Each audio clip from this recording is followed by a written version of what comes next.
is that actually when defending, I think it's like.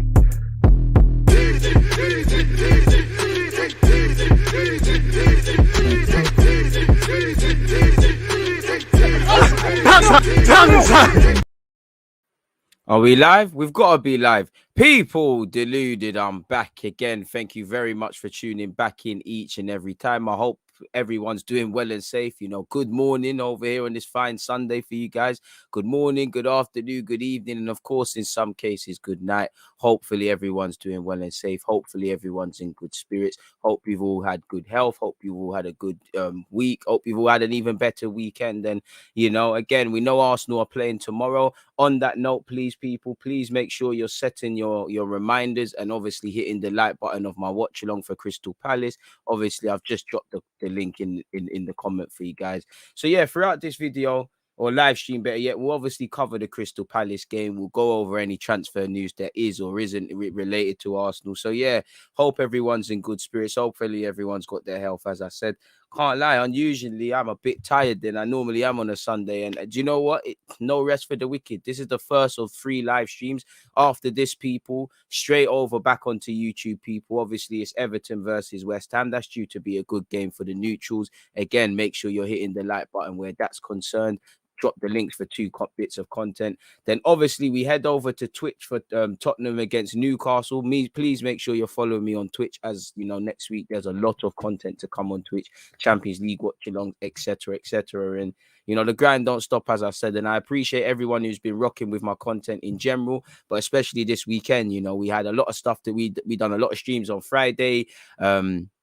Obviously, we did a watch along for the French game yesterday. We did Brentford versus Chelsea over here on YouTube. Prior to that, we was obviously over on Twitch where we watched Watford, Liverpool, better yet. So it's an interesting watch, people, for the neutrals. Again, you know, the games are coming thick and fast. Again, please make sure you're hitting the like button and getting your opinions and all of those sort of things in. CeeLo, appreciate you. Shakib, I appreciate you as well, man. I appreciate the support, especially because you ain't got nothing to do with Arsenal. And to be honest, with your team, I'm sure you don't even want to talk about football until Ole Gunnar Solskjaer has kept it moving. But it is what it is, man. So it is what it is. And, you know, we'll get into Crystal Palace, but Crystal Palace is due to be a tough game, due to be a very tough game. They're quote unquote in form. I don't know what you make of the form, because I do think potentially people are overrating their form and where they are, as much as I love the plaudits and whatnot. But yeah, it is what it is. And apparently, sorry, folks, but you're seeing rumours of Zidane go into Manchester United now, people. So make of that what you will. Hey, are you gonna talk about Martin Odegaard transfer rumours to Sociedad? We can actually cover that right now, to be fair with you.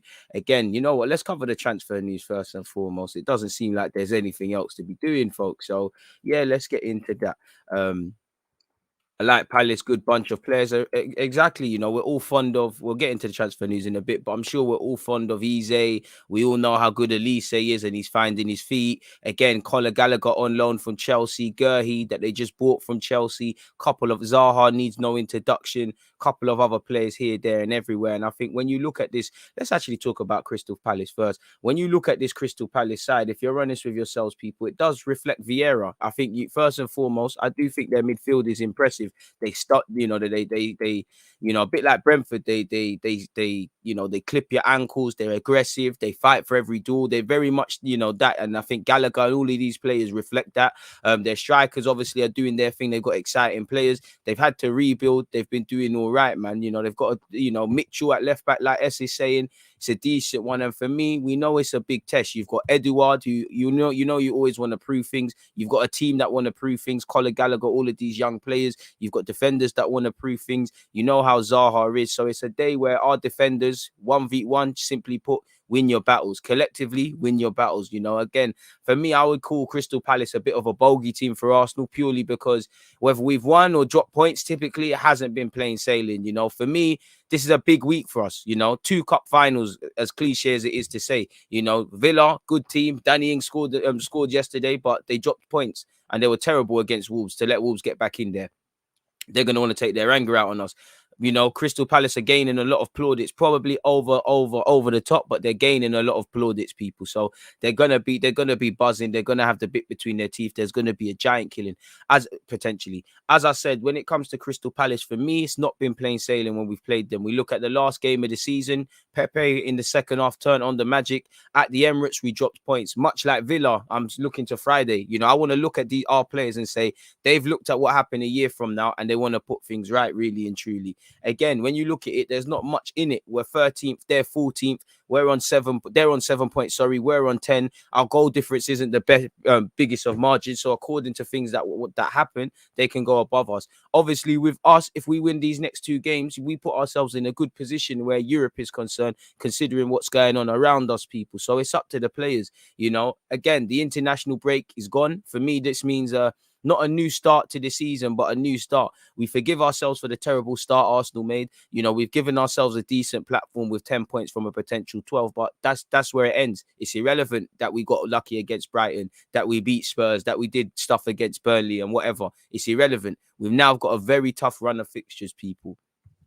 If I'm completely honest with you, it goes without saying. Like, again, I don't need to remind you lot, you know. Again, we've got Villa the week after. We've got Leicester to come, and I'm sure you all saw Leicester, how well Leicester played against Manchester United, and they might even be hitting form themselves. So it's an interesting run of fixtures. We need to get a decent points tally. You know, Crystal Palace at home on the Friday next week as well. We've got Aston Villa.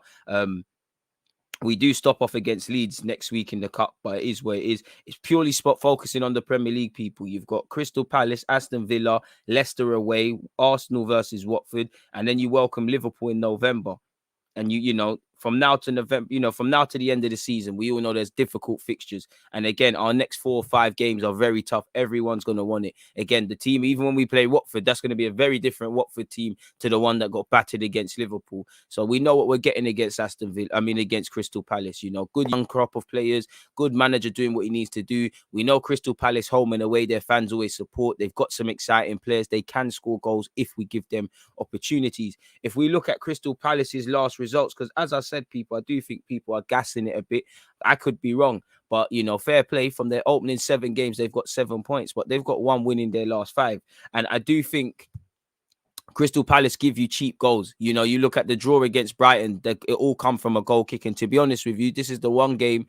I know against Spurs we had a lot of shots, but I need my Arsenal players to take shots. You don't shoot, you don't score. That Guita guy is suspect. You know, they've rebuilt their whole defense. As much as I'm giving them plaudits, there's a lack of experience there. So hopefully there's avenues for us to exploit people.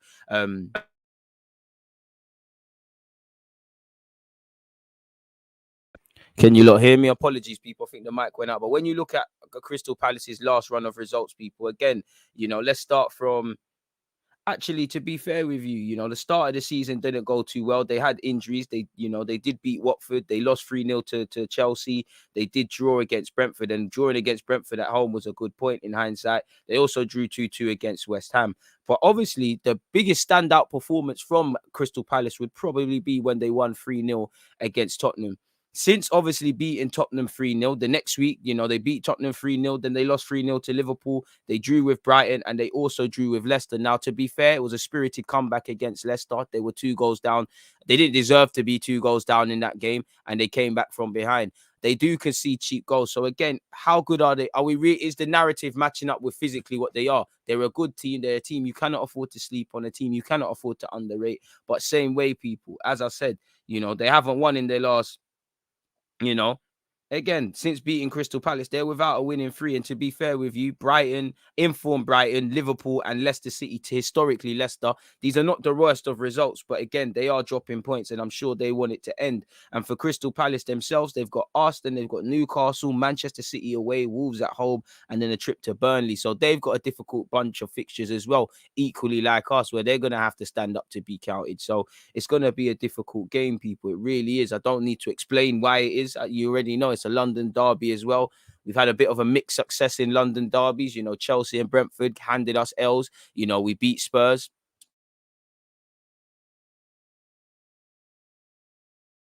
This game will be what shall be sort of thing, people. And my mic's pissing about, giving me problems. Can you lot hear me? Let's just leave it there.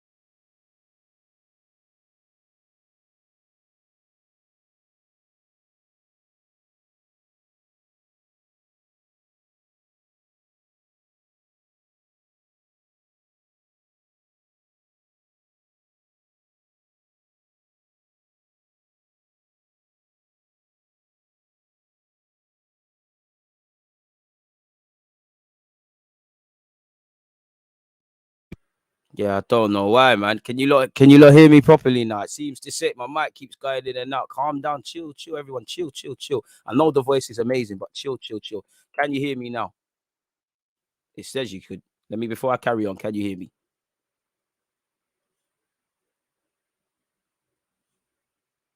I'm pretty sure you can hear me. Yeah, exactly. Anyways, let's go again. Appreciate everyone for your rapid responses. But going on, let's look at this. As you know, they beat Spurs. Fantastic result against Spurs. Yes, Spurs were in a bit of a sort of way with the form and whatnot. We hope everyone hopes Newcastle can do a job. But when you look at the previous meetings, people, Crystal Palace secured a hard-earned point in their last trip to the Emirates with only a heroic Leno save and the width of the crossbar denying the Eagles all 3 points. On top of Arsenal struggling to break down the low block as well, that game stands out for me last season because our home form was atrocious in general. And also, if you remember, it was another game where we're struggling to break down the low block and we're relying on Kieran Tierney to do that for us. So we know what we're getting with Crystal Palace. They're going to defend well or try to. They're going to try and win that midfield battle. They're going to, kick you, try and disorganize us. They're going to be street smart, but they can play football. They have got a number of good technical footballers. So we need to rise to the occasion.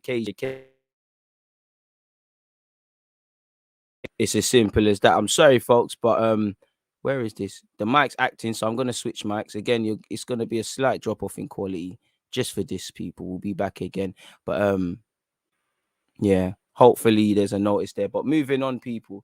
Again, the last time the two sides met was an emotional occasion. As you know, Roy Hodgson was his last game as a gaffer. When you look at the preview, people, it says Crystal Palace face a resurgent Arsenal side at the Emirates. The Gunners lost their opening three fixtures without scoring a goal. We know we've gone on a bit of a run. Palace's resilience under Patrick Vieira was on full display in their last outing before the international break, coming from 2 goals down to secure a well-deserved point against Leicester. Goals from Elise and Sloop cancelled out the Foxes' first half strike. And another thing I forgot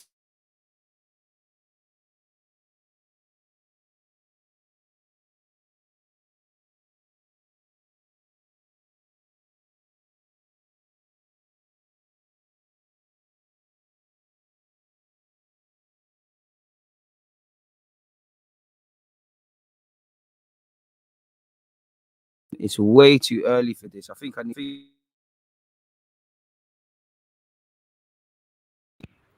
very very temperamental mic at this moment in time. It's the why I'm gonna buy one on Amazon right now, to be fair, when we come off this.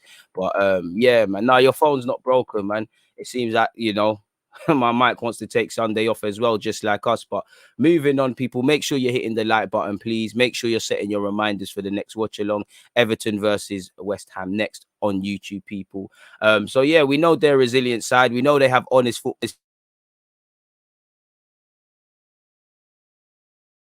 Good technically based players, etc., people. So we know what we're getting with Crystal Palace. They're a bunch of honest workers. It's as simple as that, people. Scrolling down, it's an emotional return for Vieira. I've been trying to specifically avoid that, people, because again, it's a bit disrespectful to Crystal Palace and Arsenal if it all becomes about Patrick Vieira and his return. Obviously, fantastic player for this football club, was a fantastic player for this football club, but it's gone now. Again, Crystal Palace are a good side. And for me, I'm looking at my team because, fair enough, we beat Spurs. That's probably the standout fixture we've played so far this season, but it weren't quite the Spurs side that was if we played Spurs in August. Now, I did want to put in a good performance against Brighton, and it's not necessarily true to say we didn't because we got a point. Didn't learn too much. And again, I do think there's probably over the top praise for Crystal Palace, as good as they've been. As I said, one win since the Since the Spurs game, they haven't won in 3. They've got 7 from 7. Not the worst, but not the best. And probably Crystal Palace are judged on mediocre standards. Nonetheless, they're a team that's getting plaudits. They're a team that's got resilience. They're a team that are playing for a new manager. It's a big test, and I'd love us to come through it. In terms of, Smith Rowe, Odegaard, we're going to need them. Again, when I look at their defense, they've got some young players. Can we take advantage of them naiveties? The one aspect I would say, I don't rate Guita at all. I know he's a good shot stopper and things, people, but I don't rate him. This is a game we need to shoot. Like against Brighton, Palace handed a point to Brighton. Can we do the same thing? When you look at team news for Crystal Palace, apparently Vieira is able to welcome back Eze, again, who's had a tough time and is a player we all admire. And a former Gooner at that. They welcome back Nathan Ferguson as well, but he's still progressing, so he's probably just on the bench. Apparently, as we know, Martinelli is a doubt. He's picked up a minor injury, but if you saw yesterday, allegedly he has been training, so I don't know if he's fit enough to train, not quite to travel and whatnot, but it appears that's touch and go. We know where we're going to be without Granit Xhaka, and we also know, with respect to Crystal Palace, not that our team is glittered with players that have played on the international break, but this is a game where it's going to need to be high intensity, high demanding, and we play last out of everyone in the Premier League, but you have to kind of consider couple of our main players have been playing in the international break. How much fatigue has that played a part?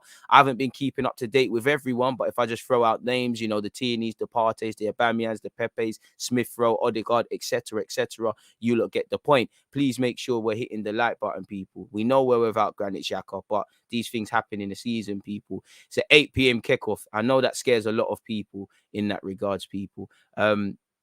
Away from that, apparently Patrick Vieira had something to say about Daniel X. So again, it only makes sense to cover these comments. As you know, he looked like he was going to be part of this quote unquote new look consortium that was going to take over from Arsenal, provided Daniel X take over from from Stan Kroenke at Arsenal, provided X bid was successful, which obviously it hasn't. But apparently, Patrick Vieira distances himself from Daniel X's attempted takeover of the Gunners as the Crystal Palace boss gears up for an emotional return to the former club. Partey played both games for Ghana, but it was light work. And I mean, Partey's gone off to Ghana, and I don't know what he's been eating, what doppelgangers out there, but I'm seeing him score free kicks in that. I don't know where in Ghana he found his new shooting boots, but whoever the coach is needs to come and do the thing here. And shout out to Partey. I see him take a picture with popcorn and that. But apparently, Patrick Vieira says his doubts as an Arsenal. I butchered that, people. It's early in the morning. Patrick Vieira says his doubts as an Arsenal ex-player about where his former club were heading prompted him to back Daniel X's attempted takeover. As you know, the legendary midfielder was one of 3 Arsenal invincibles, along with Omri and Bergkamp, which were trying to lend their support to the Spotify owner in his bid to obviously displace Stan Kroenke as the owner of this football club. Vieira specifically said, I was just expressing myself as Patrick, ex-Arsenal footballer, and that comment was based on how the direction was going, and I was talking to someone who had maybe a different view and a way of taking Arsenal Football Club, and this is the reason why with Dennis and Thierry we were involved in the situation that Arsenal was. Scrolling all the way down, I am in a different position than a couple of months ago, so I'm not going to express myself in the same way when I was just an ex-Arsenal player. When you look at our situation at the time, it was clear the Kroenke family was making the statement that the club was not for sale, and then I think everything was over. You or anyone can't buy a football club if this football club is not for sale, folks. So I think that's pretty damning. It tells us what we know. Daniel X failed where maybe Dangote attempted, which I don't know, where Usmanov failed in that you have to make an offer that Kroenke can't refuse. And, so far that hasn't been forthcoming. So it is where that's concerned. If we look at Sky Sports, people, before we get into lineups and things and see what's going on here, we already know the team news where we're concerned, people. We've spoken about Nathan Ferguson and Eze where Palace are concerned. The injury concerns that concern Arsenal, folk. Trying to see if there's anything statistically. Now, last time out, both teams come into this with a draw. Arsenal apparently have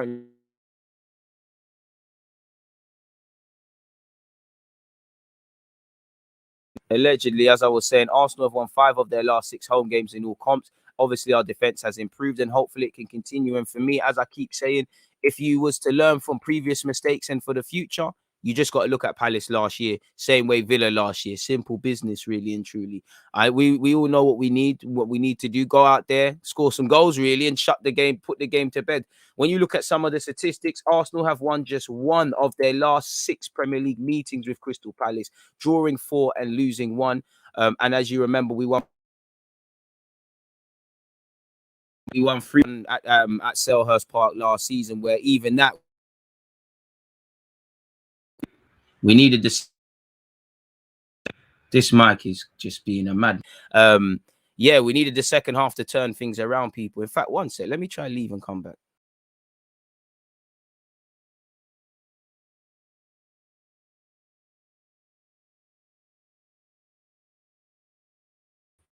Sorry, folks. Let's hope that clears up something, because it's saying my mic, the not, and yeah, man, they're just really just cop blocking me today. But yeah, as I said, Crystal Palace are a bit of a bogey team. We struggle against Crystal Palace, people. I really should share the screen with you guys. Well, it was shared, but it is what it is. As you lot know, Arsenal have won just.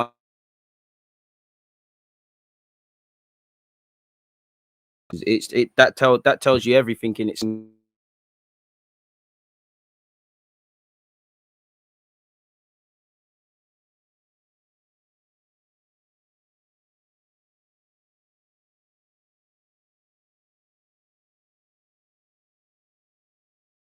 People, I apologize. I don't know what this is today. But anyways, as I was saying, they are a bogey team. They're a team that we've seen Zaha score equalizers against us. They like to spoil our party. Can we spoil theirs? It's party mode for both teams. You know, the sentiment around Arsenal is better.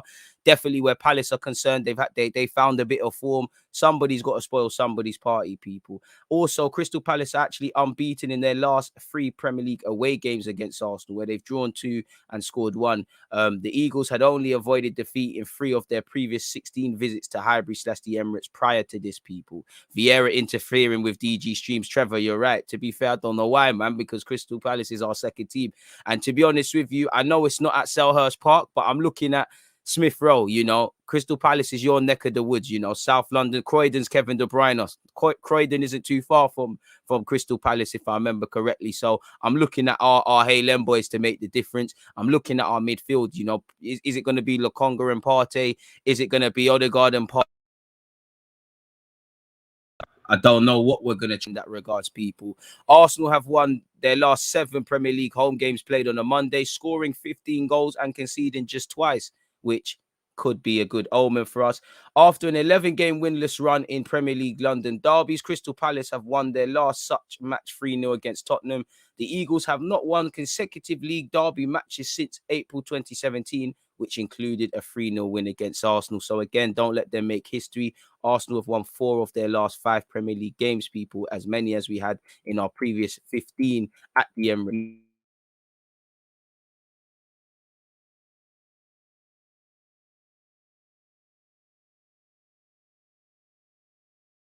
I just want to know, folks, does this mic work? Can you hear me? I switched mic. Someone tell me if you can hear me.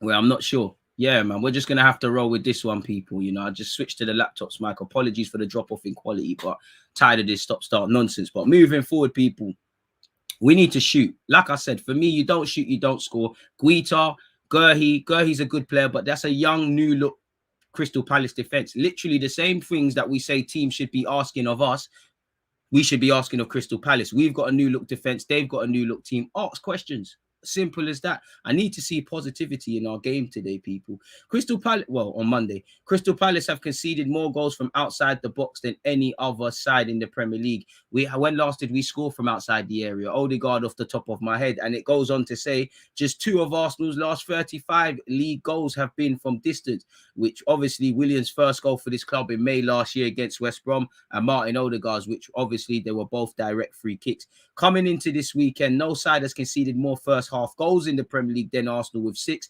However, no other team have scored fewer goals before halftime than Crystal Palace with 1, which is crazy, people. So again, statistically, there's not much in it. There's reasons to be positive and reasons to be negative. really and truly. And I'm sure, you know, Zaha's going to want to turn up in this game, etc., etc. When I start to look at it from a tactical point of view, people, if I remove all of this, because yeah, it is what it is. It's not the best. Please make sure you're hitting the like button and all those things, people. When I remove this and we start to look at them from a tactical point of view, just so I can see my notes in front of me. Sorry, folks.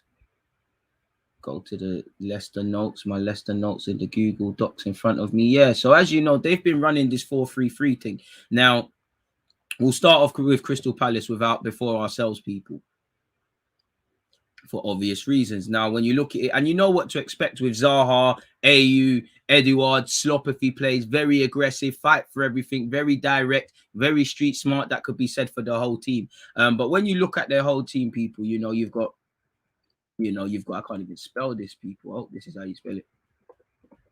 Milivojevic, who, again, forgive me for misspelling. I'm trying to do that off the dome. Experienced midfield man. On that same topic as well, you've got Mr. James McArthur, again, experienced individual, people. Again, you've got Conor Gallagher, who I don't know if you're going to make it at Chelsea because of the many dynamics. I think you're going to have a Premier League career and a good Premier League career. And I think, unfortunately, you should be, I don't know about getting called up for England, but your name should be ringing bells. Now, this midfield, they're aggressive. You got the street smart He'll probably operate at the base. Gallagher and McArthur will be a bit more box to box, be a bit more adventurous, be a bit more aggressive. So again, first things first, that midfield battle needs to be won. Whether it's Smith Rowe, Odegaard, Partey, Lokonga, even El Nene, you don't need to win that midfield battle. That is it. Patrick Vieira was a midfielder. Ironically, our manager was a midfielder. Our midfield, there's still a lot of question marks. Patrick Vieira from the jump has looked to settle that, has looked to make something happen in that regards, people. So it's something to be wary of.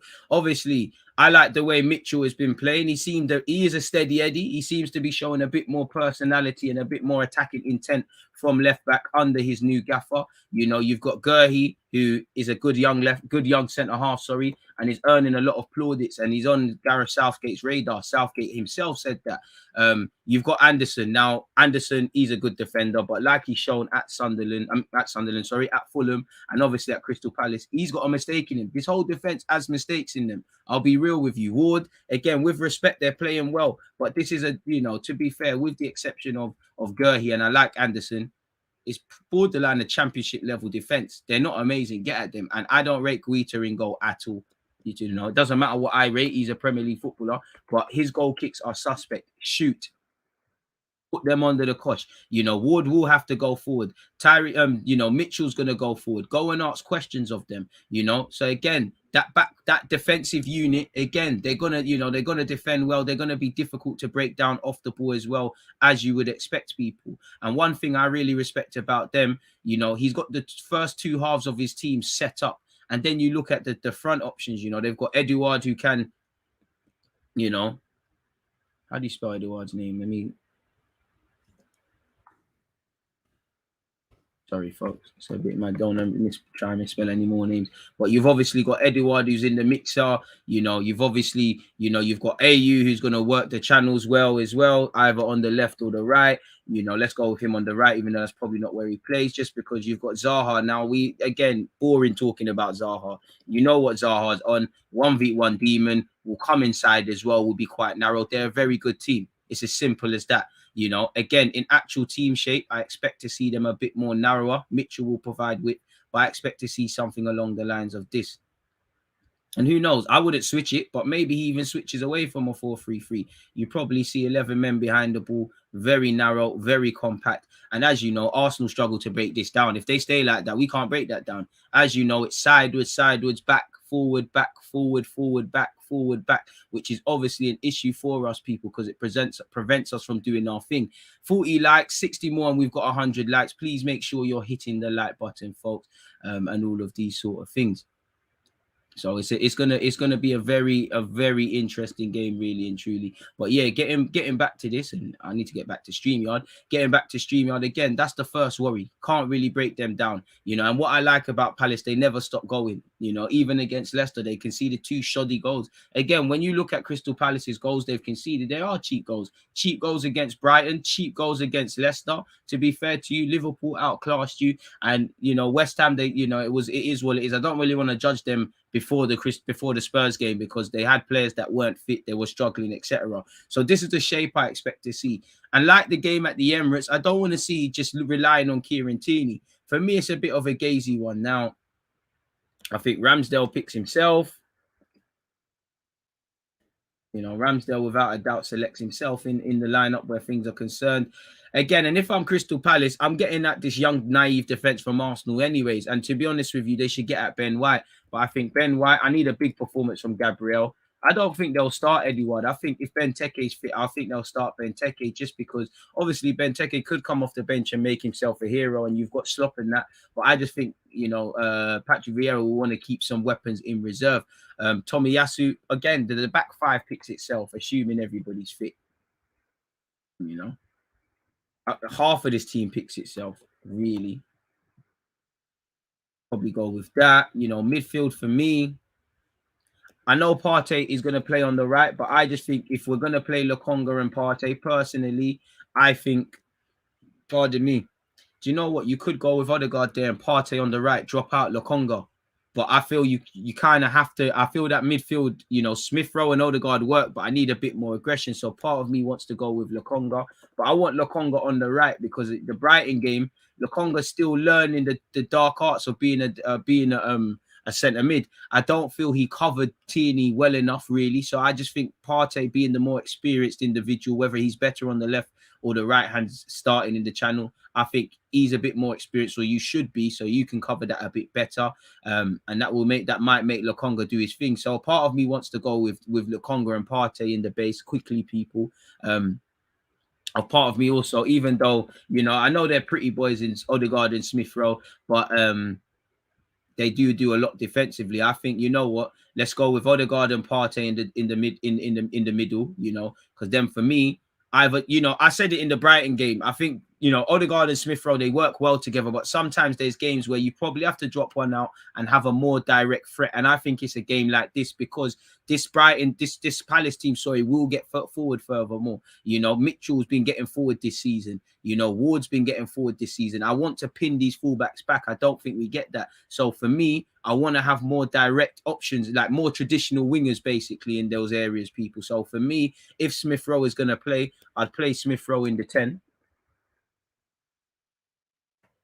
Smith Rowe would be this for me. This is what Smith Rowe would be doing for me personally.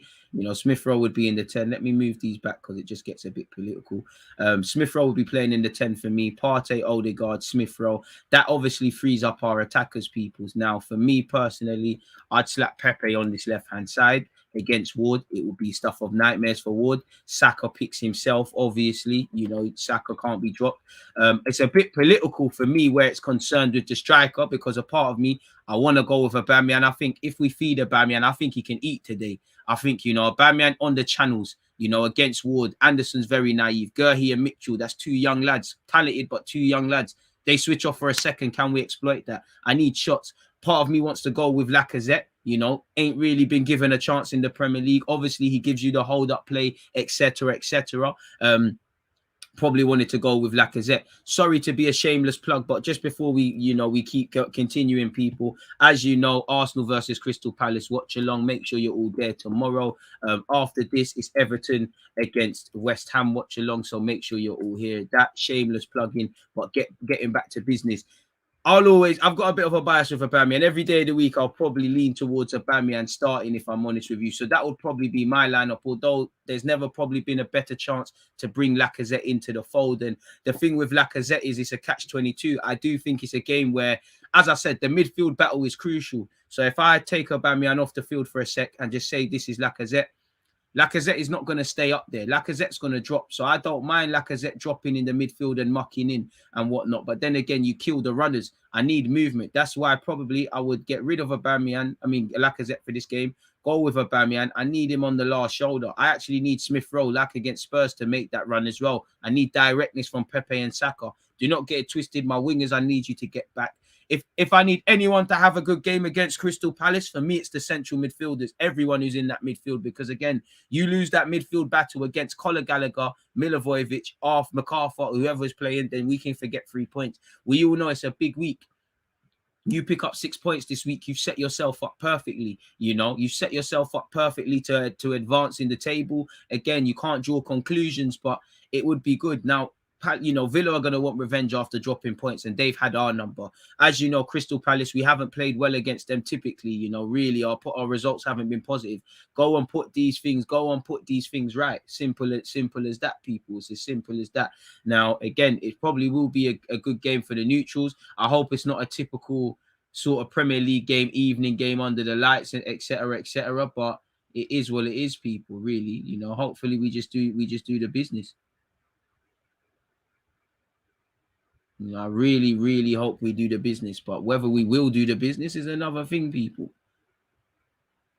If I had to say score prediction, I'm going to go with 2-1 Arsenal. But yeah, it's a big day for our defenders. Again, you're going against Odegaard, maybe Benteke, AU, Zaha, who again, Zaha against Tomiyasu, he's going to cut, he's going to be narrow, he's going to drop deep, he's going to try to take you on. Mitchell needs to get on his bike and support, because at times we don't follow runners.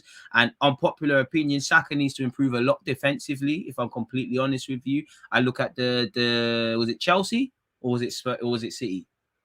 I think it was Chelsea, because him and Tierney switched off when Saka was over there at left back, if I remember correctly. And obviously, if you look at the Spurs game, Tomiyasu and Saka switched off for Bryan Gill in the build-up. So I'm going to need Saka to mash work defensively. And that's why I said I don't think he's going to end up being a left wing back when that was the sort of talk. I don't think he is, because he's not really that good defensively. And not Saka had good games at fullback defensively, but he wasn't really tested them times 1v1 historically. Saying that, he played City, he played the man said Juventus, United, all of these teams, and played quite well. But again, it's going to be a difficult game, and we need to follow runners. Both teams should want to get at each other's defense, if I'm honest with you. Pepe, just be a madman. I just want Pepe to just do what Pepe does. The very things that frustrate me with Pepe, I want him to do it in this game. Aubameyang, this is last chance saloon. I can't even cap, man. If you don't do well in this game, then I think it's time for Lacazette, or unlikely, but a Martinelli, or just someone else to be given a run. Will Arteta do that considering the run of games we have? I don't know, but it's a big game. Smith Rowe, I'm gonna need my whole defense to mash work defensively. When we attack, though, we need to shoot, and I want to see us actually look like we want to score, not pass it here, there, everywhere. Look a bit patient, be a bit cute. We need to finish our dinner. In the Premier League is very unforgiving. Very unforgiving. You don't finish your chances, there'll be issues. Look at Chelsea. If they never had Mendy yesterday, it could have been brazy. Brentford didn't finish their dinner. They got nothing from the game, although the fact that they were probably better than Chelsea. But how can you say that when they got 3 points, really and truly? You look at Brighton. Brighton were better than us. We shared a point of the spoil. So how good were they, or was it poor finishing? So we know what to expect. And it's a game for character. These are the games I need to see things, because dark arts. These are our dark art specialists. Ramsdale, I need character. Gabriel and Ben White, I need you to stand up to be counted. Tierney's my guy, but I'll be real, Tierney, you need to start putting in some performances, or maybe whether he's good or not, Tavares, by that logic, probably needs to get a chance, because you're not really doing the business, if I'm honest with you. So you've got Tierney there, Odegaard and Partey, assuming that is it. But I can't lie, part of me thinks, you could just go Lokonga, Partey, and a Smith Rowe. What I don't really want to see is what I think I am going to see, people, in that I think you're honestly going to see Smith Rowe left wing, which isn't a bad thing. He's made that role his own, I think you'll see that. I think you'll see, obviously, Odegaard will go back into his natural 10 role. Sorry, folks, got them mixed up there. And then you might see a Lokonga come in.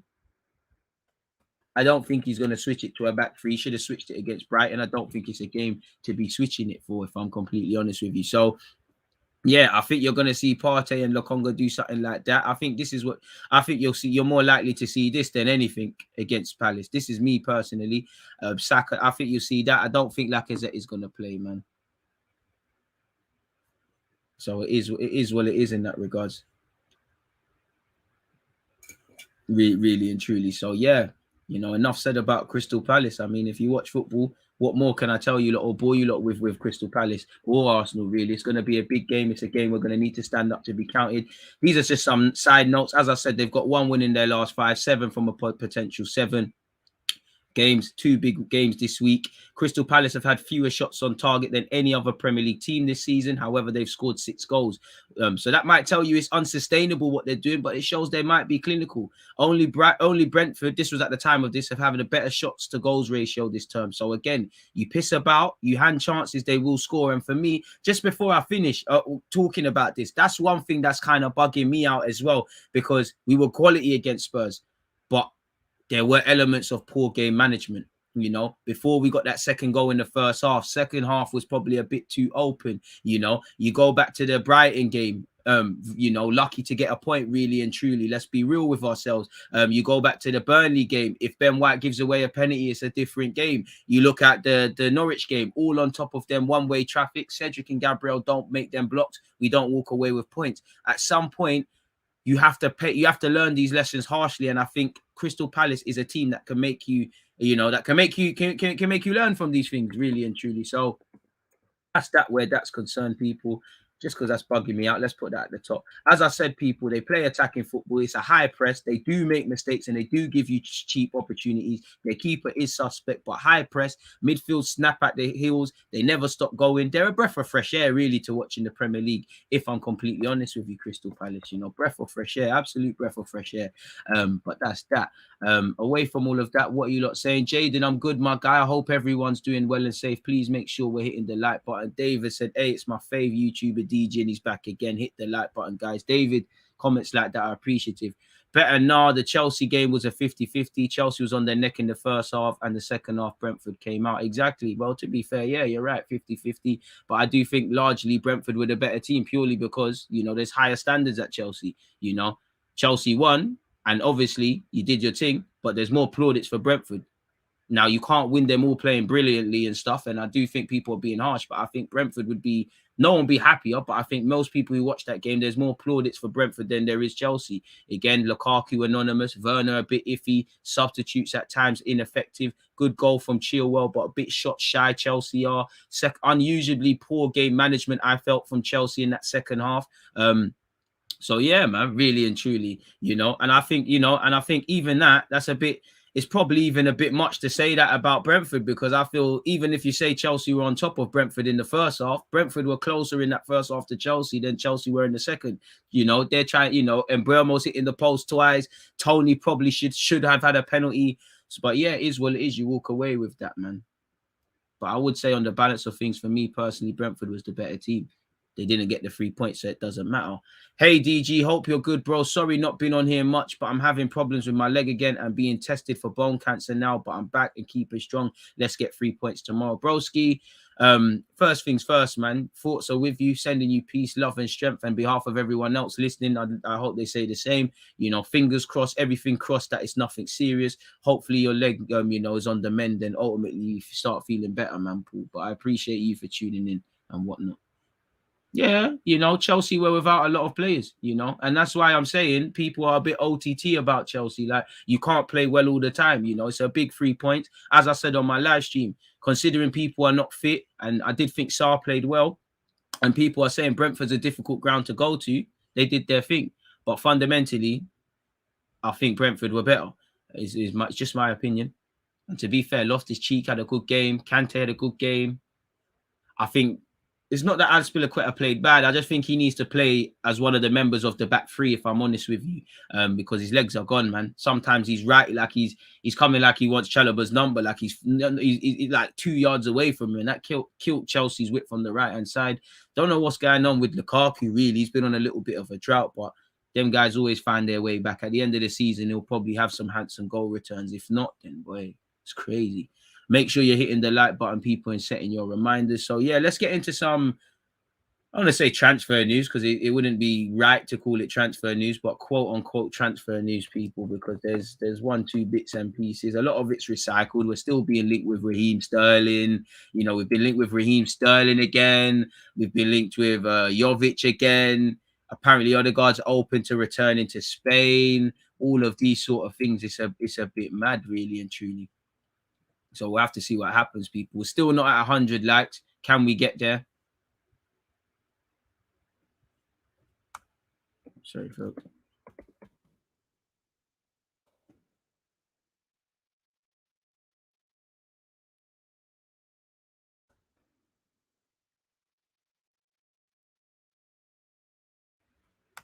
There we go.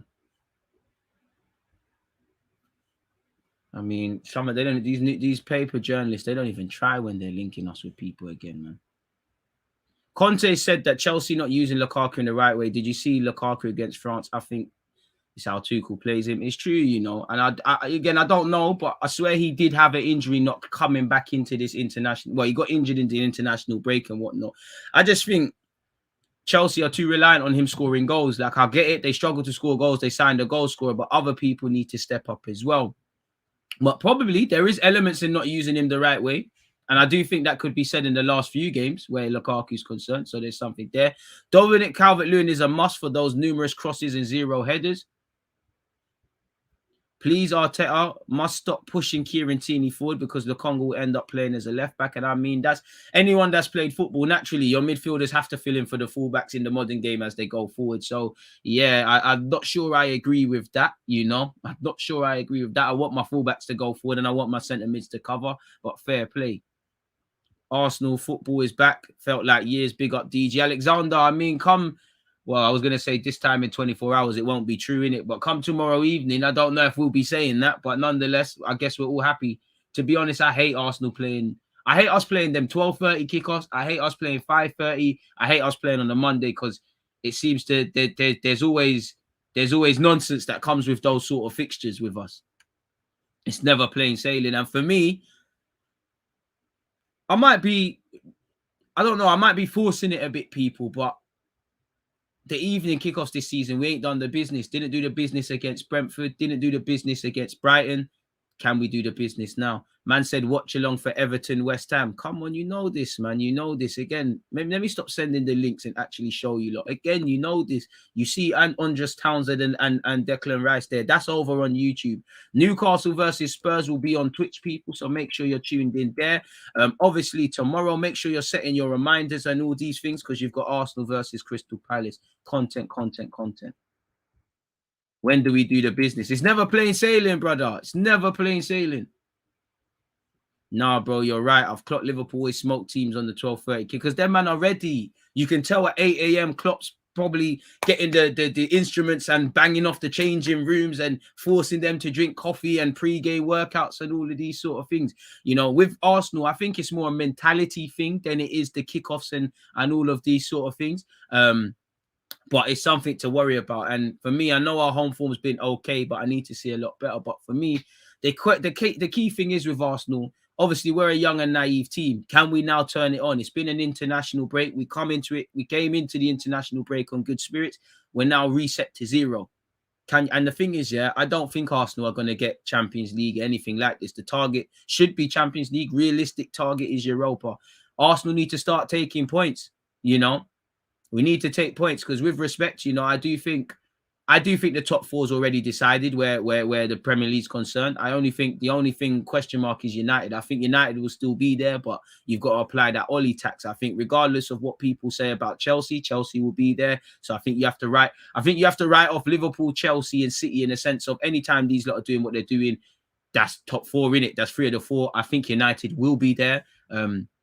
So it's unrealistic, but people are dropping points here, there, and everywhere, really, just like us. If you start going on a run and picking points up, you never know what could happen, really and truly. You know, I don't think Arsenal can get top 4, but mathematically it's possible. What I would love us to do is a thing where you're chasing it to the end, like you're breathing down their necks. Kind of, obviously, Leicester ultimately failed getting top 4, but Leicester have been in it from the end, man. I've been in it to the end, so that's something to consider. A man said, so you Arteta in, I'm Arsenal in. You know, if Arteta shows he's doing the business, you stay. If you show you need to get sacked, you need to get sacked. And obviously, start of the season, managers have been sacked for less. November last year, managers have been sacked for less. Rightly so, at this moment in time, he's doing his thing. Now, I've got no allegiances to Arteta or a lot of these players. You know, I support you while you're the Arsenal manager. If you leave, I'm not gonna cry. If you stay, it is what it is. I don't think he's done enough for quite pitchforks. I don't think he's done enough to say, you know, all this propaganda sort of stuff. But yeah, man, and to be fair with you, it's all about what Arteta does this season, because there's been a lot of luxuries. We do well at 3 p.m. kickoffs, yeah, man, because we're awake now, innit? 3 p.m s. We need to capitalize on big teams dropping points, a win, and we're 2 points off top 4. The boys need to be ready. No excuses. Intensity from the jump. Fact. If we lose tomorrow, bro, you know what name will be ringing around the Emirates at the end of the game, and he comes from Senegal. Jokes aside, these are the games we must be winning, but we need to stop Zaha. And Paul is the member of the Zaha fan club, so yeah, you know, you of all people know about Zaha, and Zaha was always on it. It's like when Zaha said, when we said we're buying Pepe, he said, you know what, I'm just going to be a villain every day of the week against you lot now. And you're right, other teams are dropping points.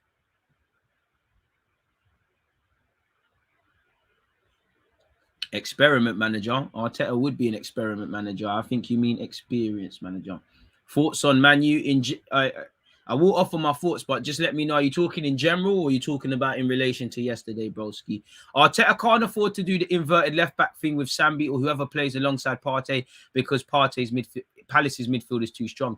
I think you're right and wrong, Josh. I think every midfielder has to cover. You know, every midfielder has to cover for their fullbacks, you know. But I hear what you mean in that he can't get high up the field and fly forward and all of these things. Sambi needs to be a bit switched on. But I would like, if anyone's got to do that part, he's got to go over there. What I feel about United yesterday, bro, I know they had injuries and these things, but it was tired, bro. Rubbed. Like Maguire, can't believe what I saw.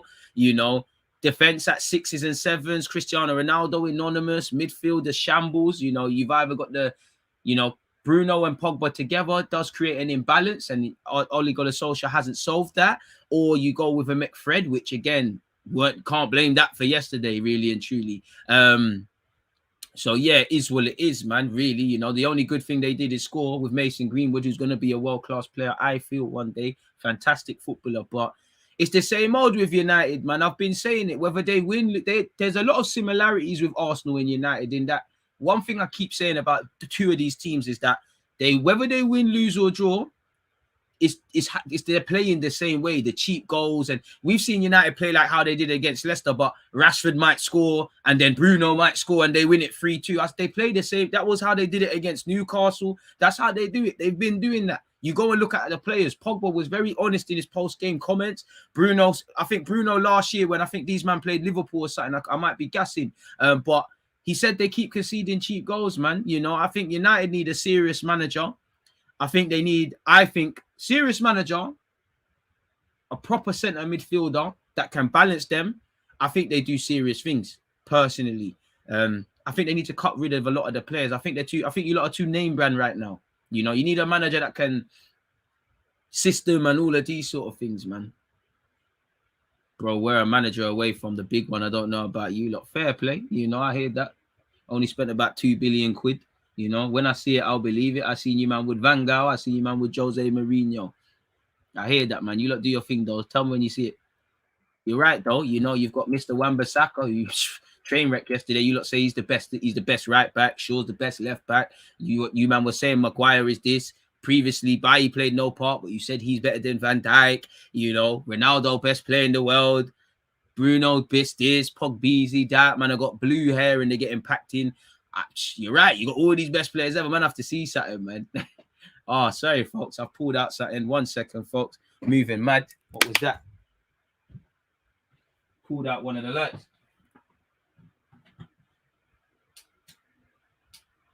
Sorry, folks. Can't be mashing up the Elgato light, man. That cost an arm and a leg. Make sure you're subscribing on Twitch as well, folks. Nah, man. I can't lie, man. Hey, those last 2 goals for Wan-Bissaka, those last 2 goals, bugging out. Bugging out. Do you know what it is? I have sympathy for Maguire. Like, I have sympathy for him because you're not really fit. You've put yourself on the line. On top of being a train wreck, you know, you put yourself there and you're getting mad.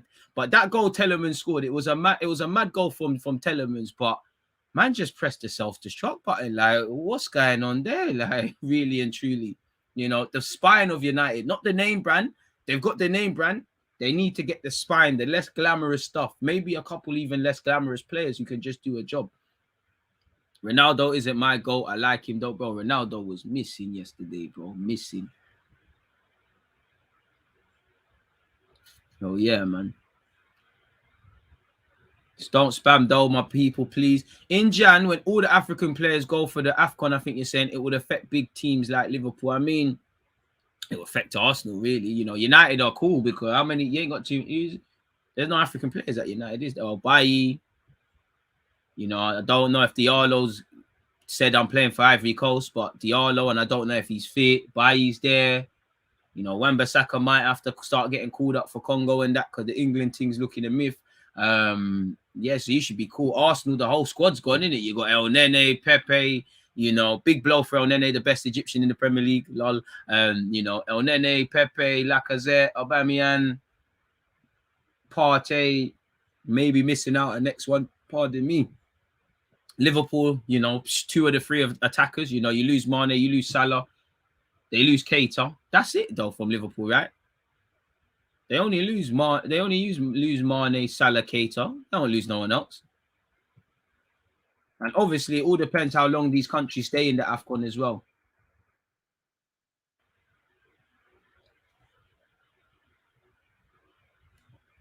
It was just a calam date, man. I don't rate Zaha, but Tomiyasu will have the true test of his young Arsenal career tomorrow. Needs to be on his game. To be fair to Tomiyasu, the man's played against Son, done all right. The man's played against Brighton away. I hear what you're saying, but I think there are tests, and you're right. You know, it is going to be a test. That being said, bro, don't rate Zaha. That's harsh, man. I'm not saying you have to think he's the most amazing in the world, but don't rate. That's harsh. Sorry, yeah, we missed someone out. Matip, who's a big L. Mangala Sarr played his first game in the Premier League yesterday and didn't look out of touch. He had a very good game. Very good game, I felt. You know, he marked well, you know, defended well, did his thing, man. I think Sarr took his... I think Sarr and Loftus-Cheek, I don't know if they've done enough to force their way in, but I think they took their chances yesterday, especially Loftus-Cheek. Loftus-Cheek's a player I rate quite highly, just needs to stay fit. For you, is Mendy world class? Not like world class is a shout. Like that's top keeper. I wouldn't say world class.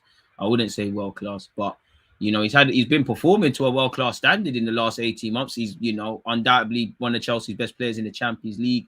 You know, showed what a good keeper does for you yesterday. Obviously, if bro, Mendy was a man possessed, really.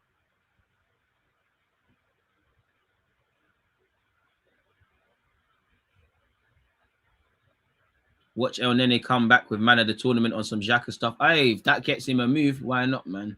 Big up DJ. I'm not a big Zaha fan either, but he has shown how important he can be for Palace. How can man not rate Zaha? He would walk into our team, but then that isn't hard, true. It's not hard at all. It's like when people say man scored against Arsenal. It's like, do you want a medal, bro? Bear man score against us. It's not even a ratings thing again. But Mendy's quality, I mean, in today's day and age, he has a shout, but not world class for me. Like, and there's nothing wrong with that. Top keeper. I wouldn't say world class though. Like, I don't really, yeah, man. Chalobah versus Tony was a proper clash. You see, Tony, yeah, I love him, but he's a bit like a set in that he wants to get involved too much. Like, he loves he's fantastic link-up play. You know, he's a baller, as you lot see. Tony's a baller, but sometimes I think just stay in the middle a bit. And maybe that's overcompensation for the lack of goals. That I don't know if he's able to get 20 league goals. Because again, for me, if he's not able to get that, as much as I have admiration for Ivan Toney, but man can't be justifying 50 million plus on that. One love to the members. Mendy should have got Ballon d'Or nomination. The whole Ballon d'Or thing is a name brand thing. Don't forget, not only name brand, people voting for their friends. How's Alisson got called world class after one season? Why not Mendy? I don't know for who said that, but I mean, if people saw he's doing that Roma, I mean, if you think Mendy's world class, what can I tell you? But I always tell you lot what to. I don't tell you lot what to think. I just tell you lot to think. I'm not forcing my opinion down you. Please don't force your opinion down me, because we're going to reach a brick wall. We're going to just go down a brick wall. I think Mendy's a quality keeper. World class, I don't quite think so. Probably the 3rd best goalkeeper within the Premier League, though. Probably the best performing goalkeeper at this moment in time. Don't think he talks to Edison. Don't think he talks to Alisson. And even that, you know, say they're world class keepers. But even that might be gassing it, man. This world class thing is just like Paris has said. World class gets thrown around too much, too much. Man, don't know what world class is.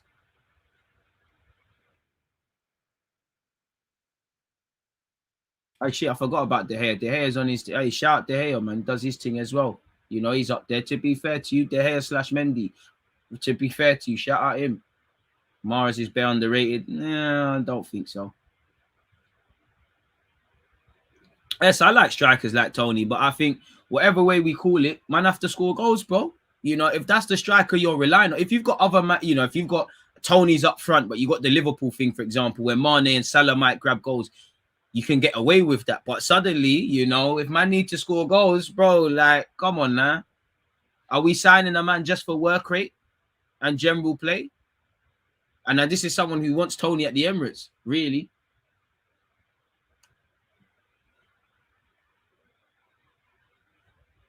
How has Ramsdale not been selected for the Ballon d'Or? That's a joke. Aye, steady, man. Bro, De Gea gets his flowers. I feel sorry for De Gea, man. De Gea is just one of them. You know, when you play for a shit Sunday League team, you just turn up and get ripped. I think De Gea's got his applauded since he's been in the Prem. I don't think. Well, for speaking for myself, it's that it's racism, bro. Cut to the chase. Punisher, no clue what the hell you're on about there. I don't know what you're actually speaking about there. Oh, Mendy. Yes, African tax. Definitely African tax not being in the Ballon d'Or. 100%. Bro, Maguire was trash yesterday, man.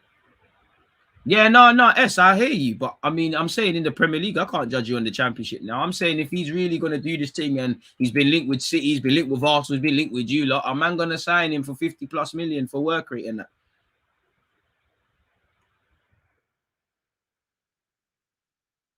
One thing I'll give Tony, but probably I was gonna say best penalty taker in the league just because of his style, but that's a big, that's a big one. Everyone has different meanings of world class, so it's techie. The goalpost move. I just think the bar is very low, man. Mendy is better than Alisson,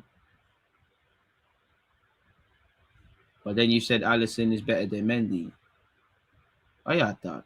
Saying two different things there, my guy. DG, do you think Benzema is the best player in the world right now? For me, yeah, support the agenda, but well, as long as Lionel Messi's playing, no one could be better than him, in my opinion. But I would say Benzema, Lewandowski, Mohamed Salah, a couple other guys, play in other positions and things like that. But I would say them three. Dominic Calvert-Lewin or Ollie Watkins for me, bro. 50, 40, 50. You're not getting, you're not getting Dominic Calvert-Lewin for 50 million. You're not getting Watkins for 50 mil. In fact, you might get Watkins for 50 mil. Watkins, Ivan Toney, and Dominic Calvert-Lewin. I'm not gonna lie. I think I'd rule out Watkins. I'm not on it. Dominic Calvert-Lewin and Toney is a different one because I think Dominic Calvert-Lewin has shown me you can get a respectable return of goals in this league. I like what Ivan Toney comes with, especially if Lacazette was going to leave, which he is. I think that I would love that in the squad. Hold up play, link up play.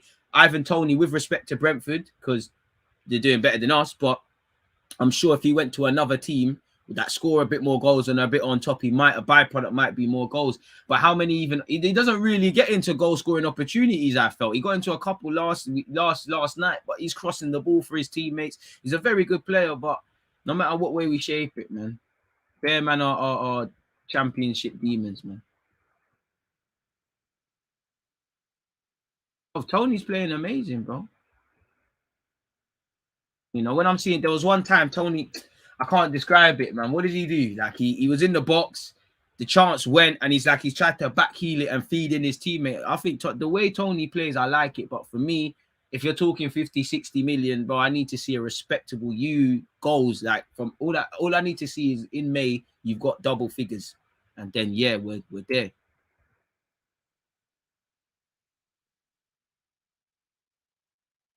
That's it, really and truly. Tony's doing the right things, man. Probably just needs to score more goals, man. Can you believe Tony is only 5'10"? I don't believe it. I can't lie, bro. That's the truth about. He looks about 6 foot. But when you're good and you believe, you stand strong. Watch Arsenal call Ramsdale world class in 6 months' time. Hey, global. your fan base said Mason Mount's a generational talent, bro. Last time I checked, he's not Saka or Greenwood. What this and Callum Hudson-Odoi.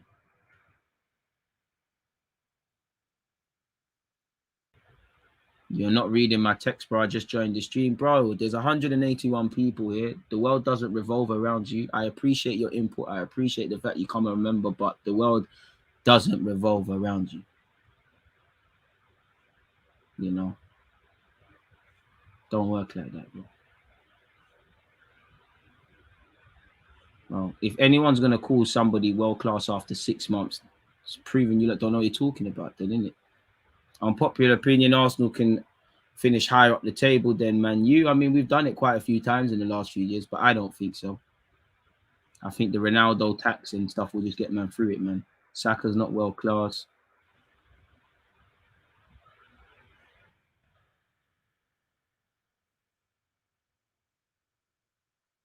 And they did a cringy song for Partey. Want me to cry? Greenwood did his thing yesterday. What do you mean Saka's defo sick? Don't make me start agenda and stuff, man. And then they must start again. All right. Ings would be nice. He just moved to Villa, in it, says a myth. How much longer till Salah can chat to Henry? I love Henry, but if he keeps it up, the conversation is there to be had. However, the eye test makes Henry clear, in my opinion. Big up Salah, but no, nothing he does. Not talking to Henry. Sorry.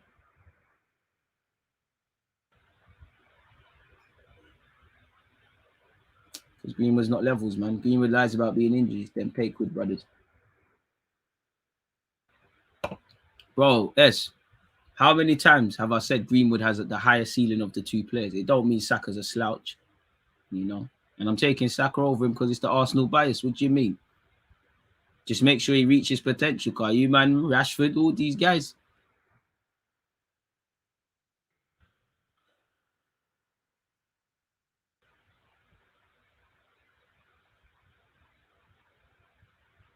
My young G don't be jumping up on me. Let you know what. Them man there, you know. Which players well that Arsenal don't know, but I don't think Arsenal have any world-class players. Well, you lot don't. I'll be real. You man don't know what world. Some of the shouts in this comments, you man don't know what world class is. It seems like you man drop your pants after 3 games. You man just let the season tingash. You lot don't respect. You know, you lot don't respect doing things for years, doing things to a high standard for years. Sometimes you lot get gassed by numbers. Bear, you are not.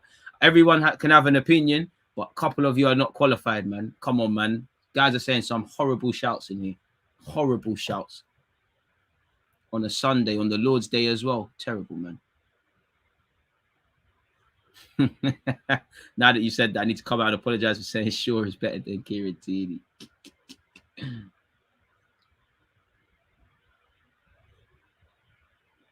Oba was world class at one point. Not even that. I don't even think that, you know, performing extremely good, but world class, man. Like, for me, anyways, man, world class.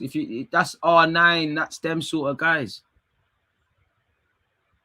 Bro, I don't know what you're speaking about now. If you're looking for this nonsense chat, you need to go elsewhere because every club is going to do nonsense. I've seen Chelsea fans say Mendy's world class now, which is a quality keeper, but world class, allow me, man. You know, I've seen you lot gas up Shy Havertz, even though he's great. What's he doing? Bit harsh on Havertz. I've seen you lot 2 Cobham players in particular. I've seen you lot say Mason Mount and Callum Hudson-Odoi are amazing world-class players and whatnot. And if I'm completely honest with you, you know, Saka is in the England squad while, you know, Callum Hudson-Odoi is chilling off eating cold jollof in his yard. Allow it. Bro, agendas. I like Havertz, but again, Havertz, Martial, a lot of these footballers, we could go through a list of them. A lot of these footballers are jack of all trades, masters of none. They play everywhere, but they're not one thing. Like, what is Havertz? He can play as a 10, can play as an 8, can play on the flanks, can do bare little things, man. Bro, to a degree, if you're not, for me, I'm not gonna lie, if you're not doing things what Messi, historically, Ronaldo, if you're not doing them things there, you're not world class or anything. Obviously, that's being a bit harsh, bro. Come on now. Man said Rudiger's world class. Quality players.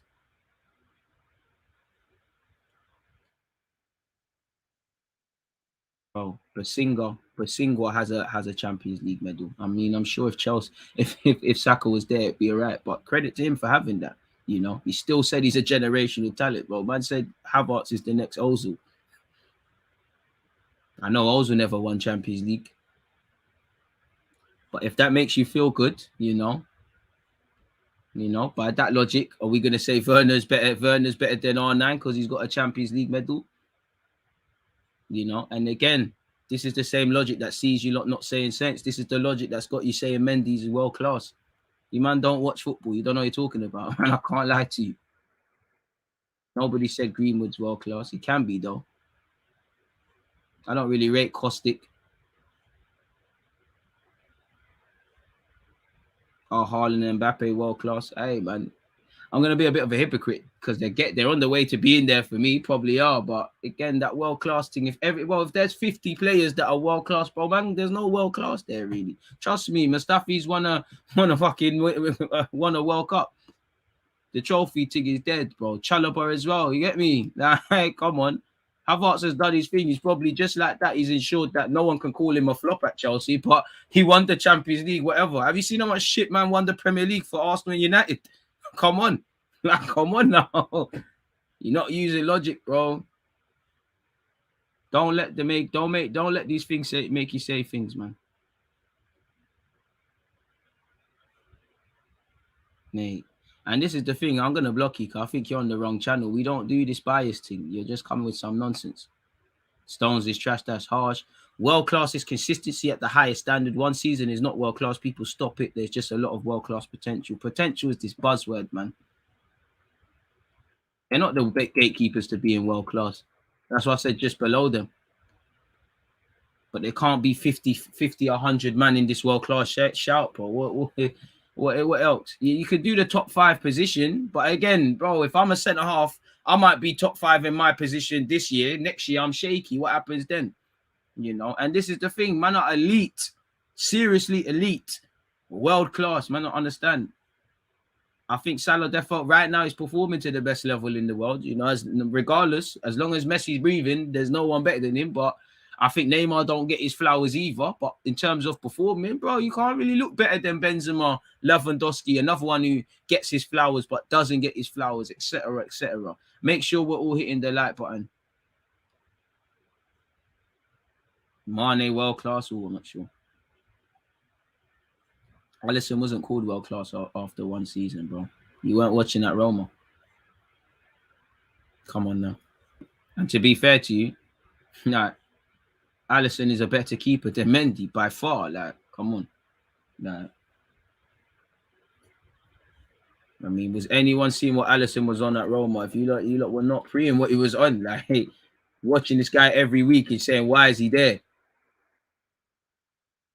He's shown what he's on. Like, he's shown what he's on. There's no way you can look at Mendy in your heart and say he's world class. He's a top player, top player. But you don't believe it in your heart. If you do, I thought I was deluded. I need to hang up the title, man.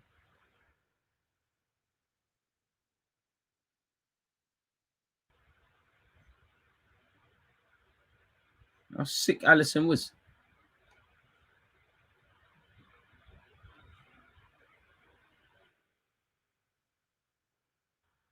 And then man came to Liverpool literally after Klopp improved that defensive structure. Did his thing. Are you man mad? Come on now, man. Come on now, man. He's there for about 2-3 years. Whoever said the Roma comment.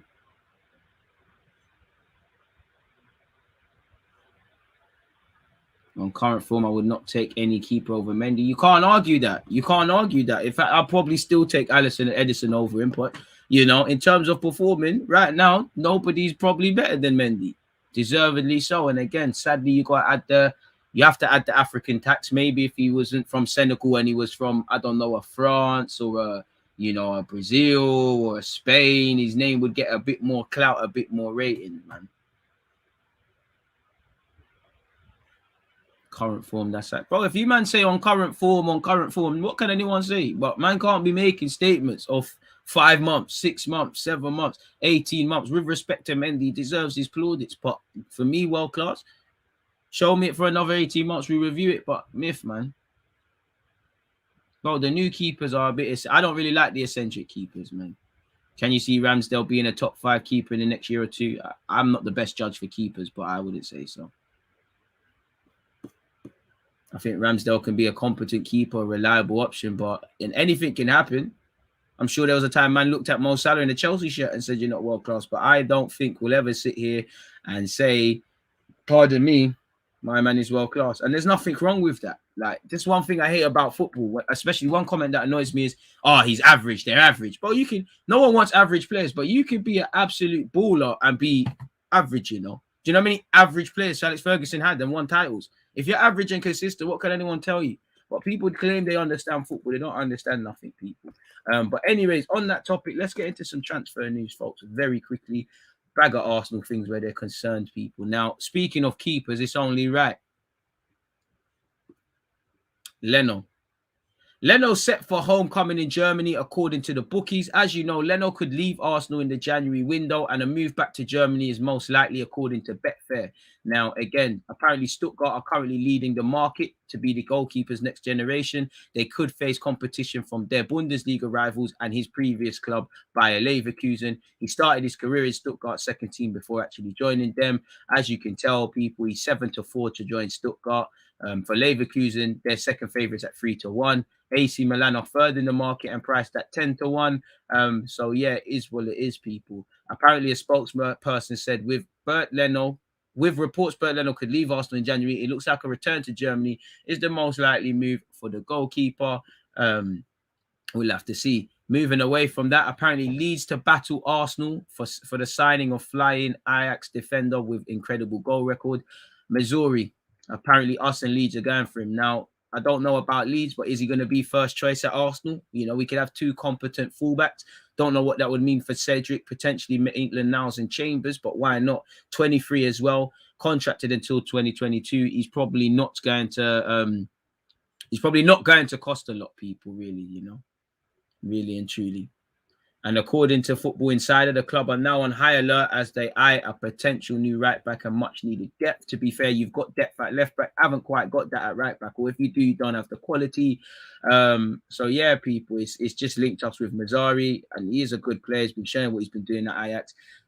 He's previously been linked with a whole host of other big clubs, so make of that what you will. Away from that, apparently Mikel Arteta's 3-man Arsenal transfer wish list. Let's see what's going on here, people. Who is this 3-man wish list? Apparently, Arteta wants an attacking alternative to Tomiyasu, who's obviously impressed. The club are ready to sell Cedric Suarez in January. Almost like bringing in Cedric Suarez was not a terrible decision. Another underwhelming transfer and getting into bed with shit agents, people. Please make sure we're hitting the like button. Apparently, he wants a look at Tariq Lamptey, James Justin, and Max Aarons. And I wouldn't mind that because I do think in years to come, Tomiyasu might get a little run out as a centre-half or maybe experiment with him in the back three. I hear it because if anything happens to Tomiyasu, we're in trouble at right back. But I can't see us, definitely not in January. I can't see us going for Lamptey, Justin, or Aarons. I know Justin's out injured, but you're talking at least to get conversations started, and they'll probably cost a lot more, 40 million. Now, surely, if he's going to come and be first choice or try and do the City thing where you've got 2 competent options, why not? But surely it doesn't make sense. And because I say that, for me, I'm not saying you don't need a right back, but if you're going to spend significant sums, surely it needs to be done in the middle of our park. I don't know anything, though. That's just my opinion. Away from all of that, though, Hector Bellerin, agent has said it wasn't only about Arsenal, the inside story of his exit, people. Apparently, the CEO of Goal Management talks exclusively to Goal about how he secured his client and moved to Betis before the transfer window closed. Didn't we hear, Bellerin use some computer analytics things to see Betis was the team for him? He's just been his agent since 14. Let's go all the way down. After 10 years, Hector had in his mind that it was the right time to change. Bro, you say 10 about for 5 years, you need to get moving. But it wasn't only about Arsenal. It was also about the Premier League, about the country, about everything. He moved when he was 16 from Barca to Arsenal, from Spain to England. During COVID-19, time without his family, he was so alone in North London, only training than going home. He had more to think about, and he thought this was the right time to move on. Thank God, man. Apparently, Bellerin's desire to find a new club during the summer was not a secret. It was widely expected that he would leave, and Arsenal were prioritising finding a new right back. Apparently, his agent spent the summer looking across Europe. There was interest from clubs in France. I know it weren't PSG. But Bellerin's preference was either to go home or try his luck in Serie A. He was more focused on going to Italy or Spain because he felt like it was the right time to go to those leagues, and probably because that's more closely aligned to his life in his native Spain. There were many opportunities during the market. Sometimes it seemed like things could get agreed, but it then changed. It was a really long market. Scrolling all the way down, people, he has been linked with Inter Milan, all of these sort of clubs. He returns to Betis, people. Apparently, despite seeing the door close on a return to Catalonia, talks with Betis were gathering pace. Apparently, his wage demands made it difficult. To be fair, he moved away from that. Apparently, Bellerin's desire to push through a move to the club his father grew up supporting ensured it was a deal that would eventually get done. And you see him on the bench for them, man, there, really. He said he was really happy to go there. He's from Sevilla, and Betis is like a religion. It's difficult to explain, but when someone from your family is Betis, you feel like it's your club, and he was really happy to get this opportunity. It was difficult because of the money. They needed to make things happen on the last day, but one player from the first team into the second team to have a free license. Then they needed to wait for La Liga approval about how much money they could afford for the player. We were finishing at 11 p.m. on the last day, so it was long. He was very emotional because it's a club from La Liga. It's a club who the people love. He felt from his family and from his father and his family that Betis is their club, so it was emotional. I mean, I've seen you on the bench for Montoya, so, you know, I hope Bellerin, Torreira, all these guys have great loan spells, or they're going to come back and we're going to have to do what we need to do. So it is what it is. And, you know, you can leave with your head held high, Bellerin. What else has it said? Apparently that period was difficult, but it's one that Bellerin has now put behind him. And he said it was very, very important to me. When obviously asked about Bellerin, he said, we stayed together for 12 years. I think for me, he's like one of my sons. So that's why it was very important, because he was asking Albert, for my health, for my head, I need to leave. I want to change country. I want to be closer to my family. So I'm happy Bellerin obviously gets that. I think anyone would, you know, your family's important. You feel to, you know, we all want you to, everyone needs to have the right conditions to work. So go and do that. Hopefully we can get this guy gone permanently. We know it's a challenge. I'm not going to continue reading that, but we know the wages are big in England. We know it was a difficult one, but a miracle has happened, people. You know, we got rid of him. And that's actually Bellerin's agent now. This guy used to play for Millwall before. I think his name's Toby something, before he discovered a heart issue and he had to stop kicking ball. Quite the story, people. So, yeah, he went on to speak about other stuff as well, people. So, yeah, big up them. Away from that, though, Arsenal now scouting Brazilian striker who has 20 league goals already this season. We've been linked with the Brazilian brother Arthur Cabral again. 23-year-old's been linked with a bunch of English clubs, and, you know, the Basel man's been linked with us. To be fair, I ain't seen much of the 23-year-old, but from what I've seen, he's got decent movement. Like, he's got decent movement. He knows how to score goals. To be fair, it could be an avenue to explore. Arsenal need to be looking at a whole range of strikers. You know, we've been linked with this guy before. I would say the striker we keep getting linked with is El Nesri of Sevilla. So it is something. But as you lot can see, Leeds are also interested in him, people. But apparently he would be unlikely to get a work permit. So that could be issues. Now, maybe Arsenal could get away with that. I don't know. But he's got 11 goals and provided 2 assists in 9 Super League games. He's also got 1 and 2 in the Europa Conference League. So he's doing his thing at 23, keeps doing his thing. Everyone's got to start somewhere, and he might become a household name. We've been linked with Noah Lang again, who us and AC Milan seem to be quite persistent on. Hopefully it can get done. He recently made his debut for Holland, and he seems to be doing all right at Club Brugge. He's very direct. Seems a bit of a maverick, isn't the right word, but you know them players where they might not just be up for it one day. That they I wouldn't say attitude problems, but they're a bit hot and cold, cold and hot, really and truly. So yeah, it makes sense. But we've already done that. We've been linked with Luka Jovic again, people. Luka Jovic chosen by Arteta to replace Lacazette. Arsenal is working on planning their squad for next season with the intention to continue to grow hand in hand with Mikel Arteta. One of the positions that the Gunner team wants to strengthen is the forward, because unless something strange happens in the coming months, Lacazette will leave and obviously become a free transfer.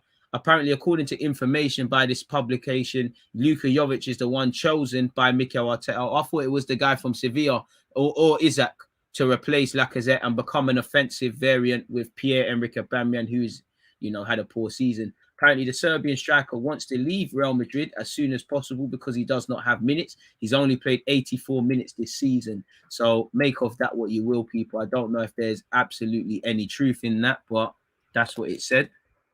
So, yeah, man, it is what it is. What are you lot saying, people? Almost can't hear you. Let me plug this out. Sounding mad. Sound like I'm, you go swimming and there's stuff in your ears. A bit mad. But, yeah, make sure you obviously... You're here for the couple other watch-along people. Again, on Twitch, 4:10, Newcastle versus Tottenham will be on Twitch. So you need to be here, people. Make sure you're following me on Twitch. Obviously, straight after this, or an hour or so from now, people, 73 minutes, it says, we've got Everton versus West Ham. Drop the link there for you guys. Tomorrow, obviously, you've got Arsenal against Crystal Palace. Make sure you're here for that one, folks. So, yeah, bag of content galore. Please make sure you're hitting the like button if you haven't. One love to those of you who have hit the like button. Unexpected high bills for those of you who have not, folks. So, yeah. Exactly. Shortlist for right back, but midfield is looking peak.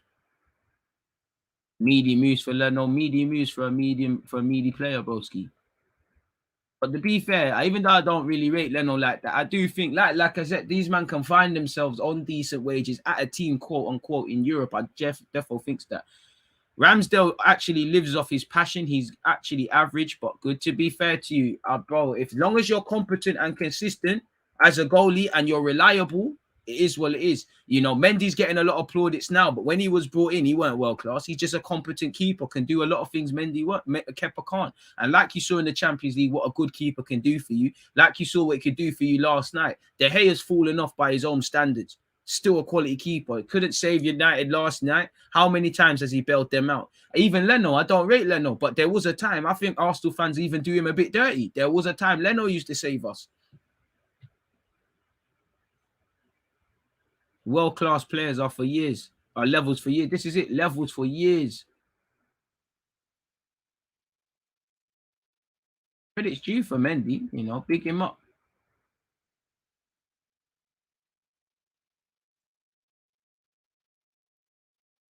Odegaard better than all. Odegaard 30 as well. If man are talking about best performing, then I don't think Odegaard is top. Now, if you don't want to do the form thing, did you see Alex Ferguson saying going invincible is better than anything he's ever achieved? Big up Uncle Ferguson. He knows ball in it, but certain man would say it's not. We've won. We've won against United fans. We've won. Their own boss has said it's better than the troubles. Them not can fight us as much as he wants. Ferguson knows the thing. Swear people used to say Jovic was the best thing since sliced bread. Madrid was way too big of a step for him. To be fair, this is it. Some man moved too early. He moved too early. I can't begrudge him. Bro, many man can't turn down Real Madrid, but it weren't a level. You weren't levels yet. Lang does look quality. Great stream. Keep healthy, bro. Come on. Everyone, I wish you all your best health as well each and every time. Got to retire my Bellerin agenda. My fave player growing up since he was my position for my club, so it wasn't easy hearing the hate on him. Best of luck to him. Alexander, with respect, how old are you, bro? Bellerin growing up. Bellerin's my age, 26. Do you know what? I like Bellerin. As Kalasa, you know what it is? I think everyone's got one of those players where they're fucking shit, but you like them. Like, I like Bellerin. Like, maybe it's because he's a, Hayland boy, quote unquote, ish. But he just hasn't been levels. It just ain't gone on, man. As much as we're linked with all these names, I worry whether Arteta can get the most out of them, but we'll see. That's another thing. Big up DG. If someone came in and offered us our money back on Pepe, would you take it? Yeah, I can't cap. 100%. Big up Pepe, but 100%. All right, 100%. Someone offered us our bread back on Lacazette. Safe. Come on now. I like Pepe. I think people get onto him, but I think he was never gonna be our talisman. It's like with United and Maguire. It's like you've just made your bed, you got to lie in it, sort of thing. Now we shouldn't have done that, but you get the point.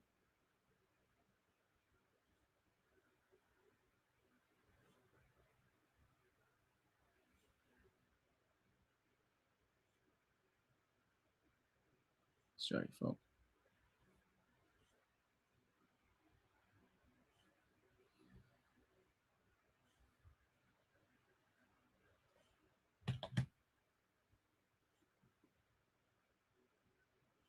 Is indeed the type of player we need, or should we rather go in for Basuma or Neves? To be fair, I'll always welcome a Basuma and Ndidi, but in terms of the skill set, I think you've got Partey, you've got Lokonga, you've got Ainsley, who's probably can do that stuff. You've got one of these. I'm not saying no, but I would in general like us to go for, just because you said there, Neves. Neves is more closer to a Xhaka sort of midfielder. I think we need to go for what Xhaka gives this team, or what Arteta thinks Xhaka gives this team. You need a bit more of those sort of midfielders. Midfielders who in general, their strength should be passing the ball forward, really. Noah Lang seems like a Farmers League merchant. To be fair to you, you got to take a chance on these, man. And to be fair, if you can do it for a mid-20s at his age, even if he flops, you can make it back. Sometimes you got to make them calculated risk. A man might not bang, but if you could sell him, make your bread, the world spins. I have a soft spot for Bellerin too. I'm 32. I still remember his debut. It never stops being weird watching a player's whole career unfold. Trust. Like even... You know, a player I saw growing up, Joe Cole. It was crazy. I'm looking at Joe Cole. I'm seeing grey hairs and that. Like, what's going on there, bro? Can only beat what's in front of you 100%. I have a soft spot for the Spaniards at Arsenal.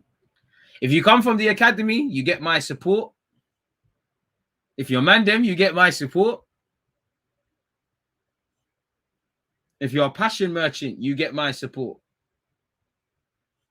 I can't lie. You can't just be a passion merchant. You can do the Lacazette thing where you're a passion merchant, but you got a bit more about you. You can't just be Lee Catamo or, you know, Bear of them United legends. SG1. I know you lot are lurking. I have to, man. I'm trying to rattle you lot again. You man must have loved Ceballos. Nah. I mean, Arsenal fans are easily impressed, bro. One nutmeg from Ceballos dropped their pants. Ceballos was. Do you know what it is? You know when sometimes it's not that I rated Ceballos, but it's like, you think they're at a level they're not. And it's like, when I see you at the Emirates week in, week out or playing for my club, I was shocked by your footballing IQ is not that high. Bro, it takes a lot of courage from a young age. That's why I have to admire Bellerin. You know, the only thing I get annoyed with Arsenal, Matt, as you probably know yourself, we know Bellerin should have moved on. We know we're kind of happy that we've moved away from this love story. But for me, you never get the vibe that Arsenal are making these decisions. You know, it seems like Bellerin has said, I want to move. Xhaka has said, I wanted to bust out. Leno, I wanted to bust out. These are the things, man. The game needs them type of legends. Ceballos was a passion merchant who performed well very first few games. It was an easy set. It was, you know, it was. Going to be a very interesting game tomorrow for us. Let's see what tactics our manager's going to come with. I fancy Arsenal winning it, but it would be a very competitive game. And I think, you know, that's one. You know what it is, yeah, with the Prem, I think people need to accept the days where obviously you can still sit there and say, we need to win that. We should win this. That should be 3 points. But I feel every game is more neck and neck than people give it credit for. You know, Brentford, might slow down in their performance. But you can't say I'm going to go and pick up 3 points against Brentford. The league is it's becoming NBA now. Everybody can win everything. Everybody can win every game. Intensity levels. You know, it's all about spirits and all of these things. It's not really necessary. Obviously, ability is a thing. But yeah, man. It's one of them ones, if I'm completely honest with you. 136 likes, people. Very appreciative of such.